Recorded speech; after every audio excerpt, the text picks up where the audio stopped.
According to Stanislavski, fourth element of action is imagination.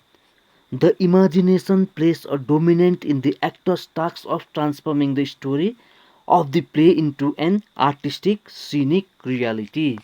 An actor must observe people and their behavior. Imagination should be rich, alert, and active. With this inner vision, he should create a scene and take part in them. A playwright rarely describes the past or the future of his characters and often omits detail of their present life.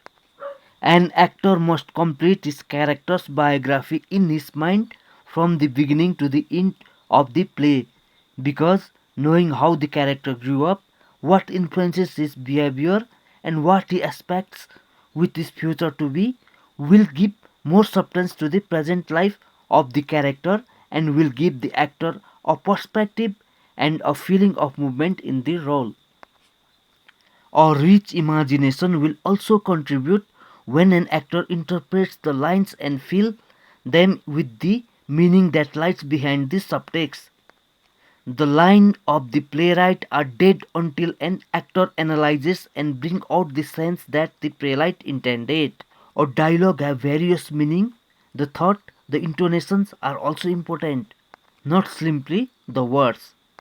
If an actor, with the help of his imagination, finds interesting meaning behind the words, his intonation and gesture will be expressive and meaningful, and his body speaks before the words. Spectators come to the theater to see and listen the subtext, said Stanislavski. They can read the text at home. Every word and movement of an actor on stage must be the result of a well functioning imagination. Everything you imagine must be precise and logical. Always know who are you when your imaginary scene is happening, where, what to do, and why. All this will help to have a definite picture of an imaginary life. Creative imagination will help an actor to execute action naturally, spontaneously. This is the key to his emotions. And fifth element of action is adaptation. An adaptation or adjustment is really the overcoming of a physical obstacle in achieving an aim. Once the actor has his aim in mind and has evaluated the qualities of the person with whom he has to deal, he will think of an adaptation. To execute an action with answers, what do I do and why do I do it? An actor will use various adaptations. An adaptation answers the question, how do I do? All three, what, why, and how, action, aim, and adaptation, are the parts of the scenic tasks. Adaptations must be sought in the process of executing an action. Adaptation is an especially effective meaning of communing between actors on the stage.